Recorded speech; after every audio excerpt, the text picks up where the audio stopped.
Hello, and welcome back to Baldur's Gate 3, What is Pokemon? The playthrough where I can only deal damage using summons. Last time, we had a grand old adventure. We struck at Team Absolute and defeated 3 of their leaders. We ventured into a swamp and vanquished a hag. And we stole this lady's husband. Now, I'm headed to the Underdark. There are a few ways to get there, but I decided to go through the goblin camps. The problem is, there are still loads of goblins there. I teleport to the waypoint, and instantly, I enter combat. There are a frightening number of red rectangles on top of the screen, but my team has been through a lot. We have gotten stronger. We should be able to handle this, right? Right?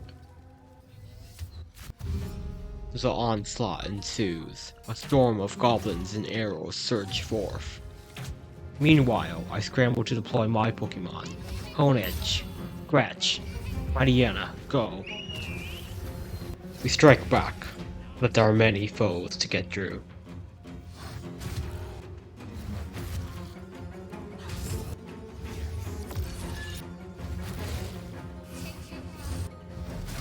Mariana is the first casualty. I send in Connor for his first fight. Let's see what he can do.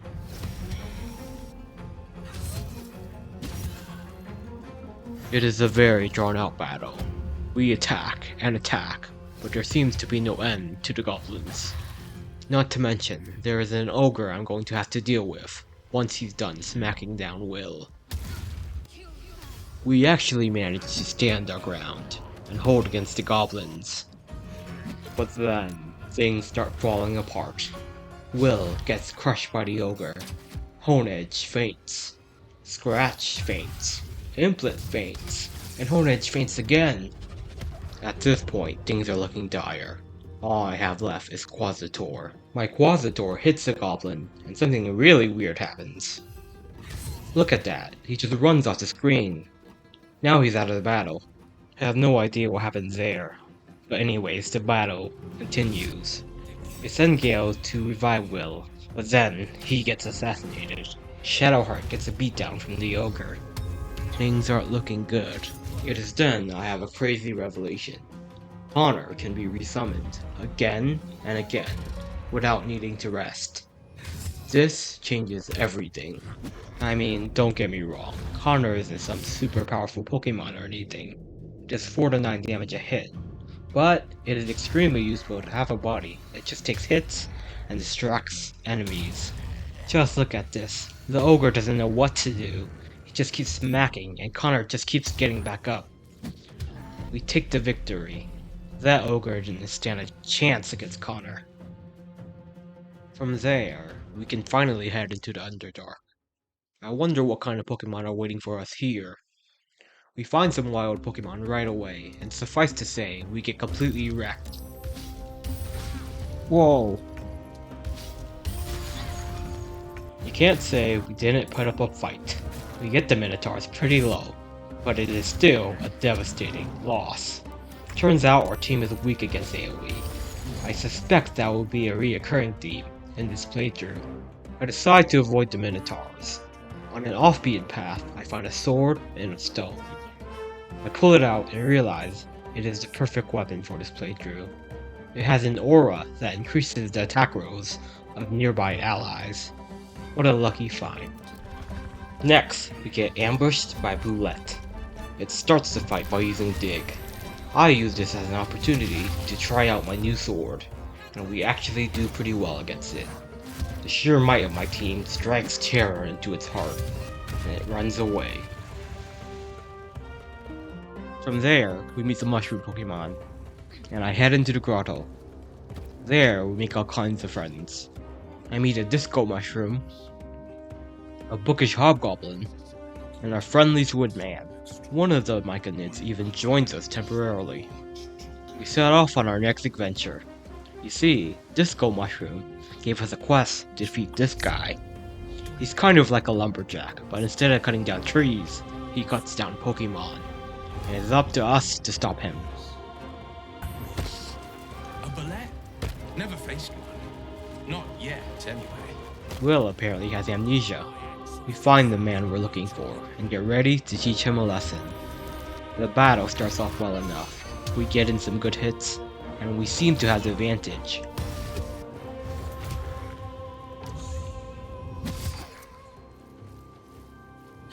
But then, this happens. This dwarf nukes the entire battlefield, including its friends.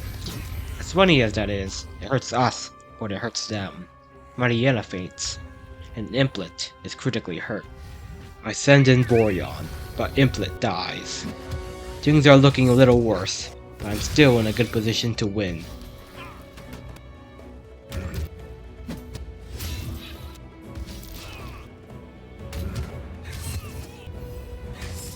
I send Will out of combat to resummon Implet, and this has some unintended consequences.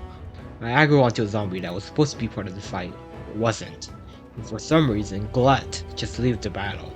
Why does this keep happening? First with Housen, and now with Glut. Is it because Will left the battle?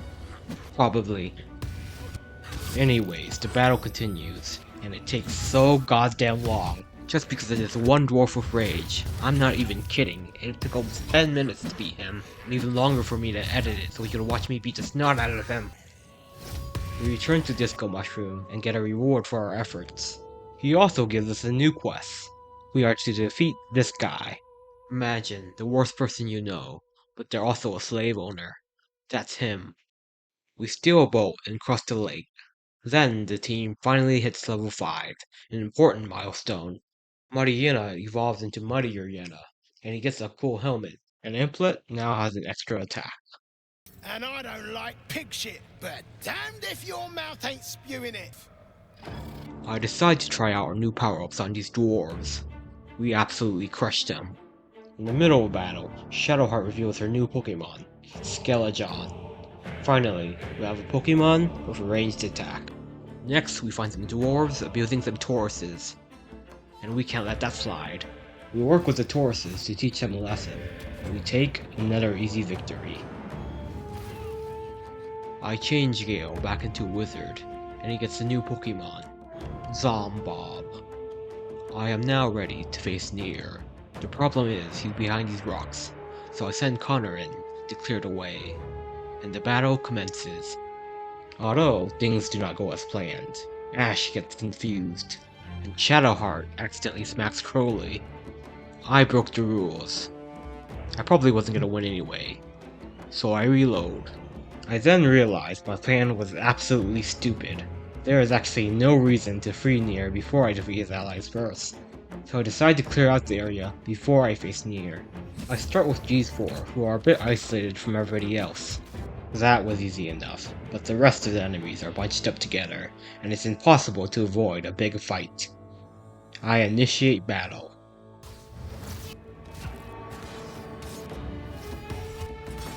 Usually, it's a good thing when enemies target us, because it means they're not targeting our Pokemon, but in this case, we get overwhelmed by the enemy offenses.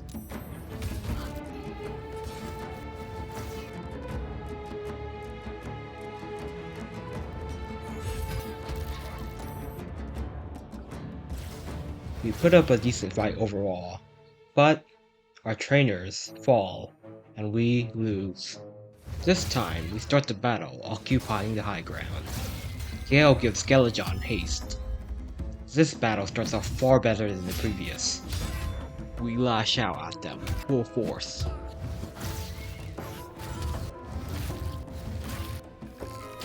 In his confusion, Gale swings at Will, and thank Arceus he misses. I didn't want to restart again, due to another rule break. Skeleton proves to be the MVP of this battle. Aw, an archer on the high ground is overpowered.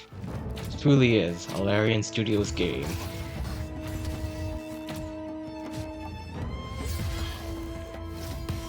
My team proves to be more than adequate in taking on the dwarves, and we take this victory. Now we are finally ready to face Nier. It always bothered me that we can't save this gnome. I mean, we're literally right there, watching. We could totally just step in and do something. But, alas, the writers are cruel. The battle starts, and it's safe to say, we have them outnumbered quite a bit. We return to Disco Mushroom, and he rewards us in the most fitting way possible, with a disco.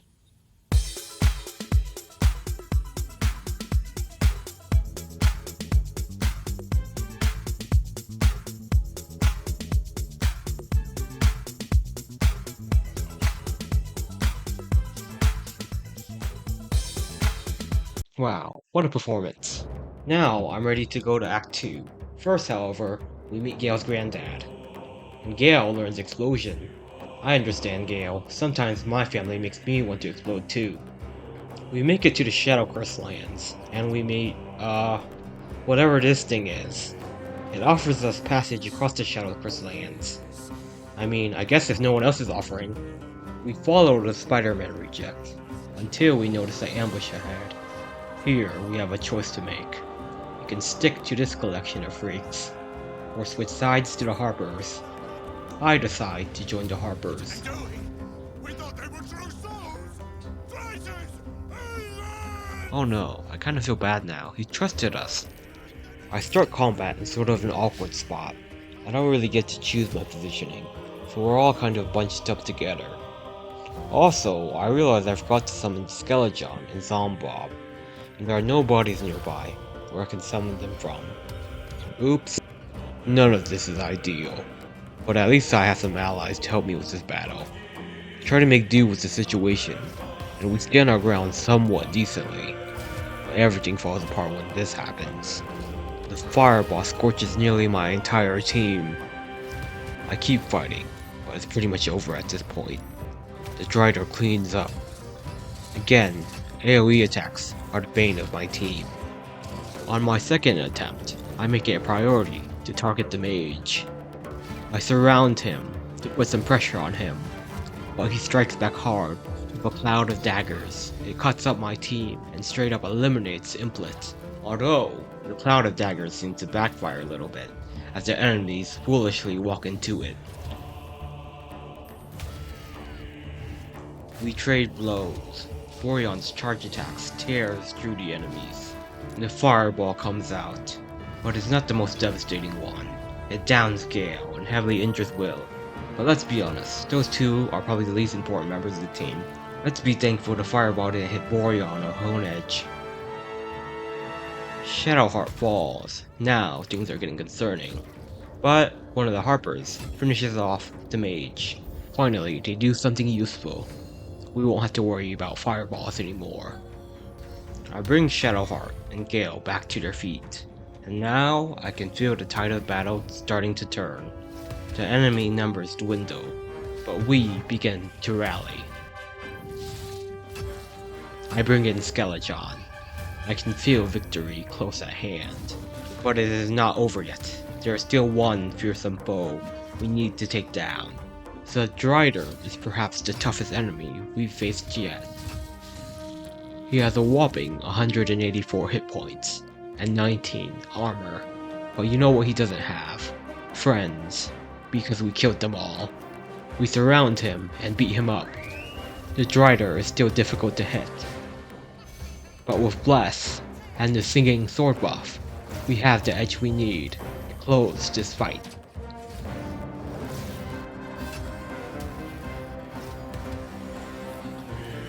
From there, we head to the last light inn. There we meet Jaheira, and she shows us her wormhole. Cool. I have one too, in my head. Actually, I might have multiple. We have a close encounter with a ferocious, wild Pokemon. Hiss! I say hiss! Wow, we barely survived that one. It's too bad I lost the footage. We then meet Isabelle. She gives me a high five, but I leave her hanging. She then hands me a lantern. Huh, where the hell did she pull that from? This dude comes out of nowhere and interrupts our conversation. And we really don't like this guy apparently. Our intuition was right, and it turns out he's here to kidnap Isabelle. The battle starts. We must protect Isabelle.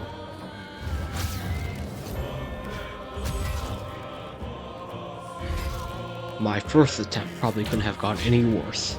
I missed almost every single attack. and Isabel immediately gets smacked by a critical hit. By round 2, I have already lost. Isabel gets hit with another critical, and she gets kidnapped. Wow, the only way I could have done worse is if I had attacked Isabel too. On my next attempt, things go a little bit better. I manage to land some blows, but none of that matters if I can't protect Isabel.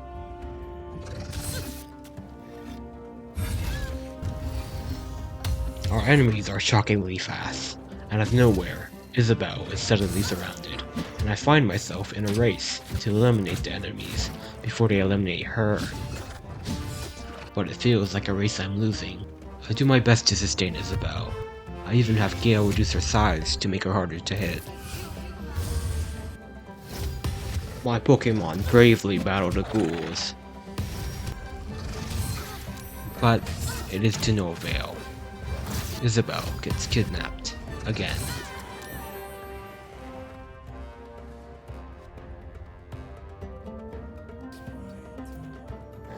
On my third attempt, I adopt a new strategy. I collect all my units and place them around Isabel. We're doing it. We're forming a meat shield. One ghoul manages to slip by, but I quickly fortify the gaps in our fortress, and the meat shield works. The ghouls cannot get by. If they want to get to Isabel, they'll have to get through us first. We strike at them. Isabel decides to leave the meat shield. Probably not the wisest decision, but at least she goes into the corner. Things are going well. My team can easily handle the ghouls, and Isabel is healthy. But there is one massive problem. Marcus. He has an AoE attack with a massive radius. And if that wasn't bad enough, it also heals him. We managed to get him extremely low.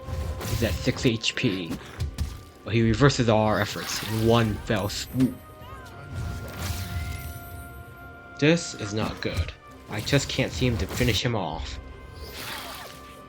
Does not help that the NPCs that are supposed to be helping me are absolute dimwits. They don't understand elevation, so they gather in the room below us. Meanwhile, Jaheira turned invisible 10 turns ago, and she's approaching us at a snail's pace. We're gonna have to make do by ourselves. In a single turn, Marcus downs 3 of us. I focus all attacks onto Marcus. We must defeat him before he can use Vampiric Shout again. It gets to his turn, and he doesn't use it. Instead, he takes Mariana out. This is my chance. Skeleton takes the shot, and he falls. Barely, just barely. We win. Isabel, are you alright? I'm fine. Jaheira doesn't ask if we're alright, and we're not. Hey, look at that, you made it to the end of the video. I just wanted to say thanks for watching. My last video did better than I could have ever expected. I'm still very new to making videos, so I'm glad that some people are watching and enjoying. You may also be wondering, what's the difference between Zombob and Connor? Well, Connor has clothes, and Zombob doesn't.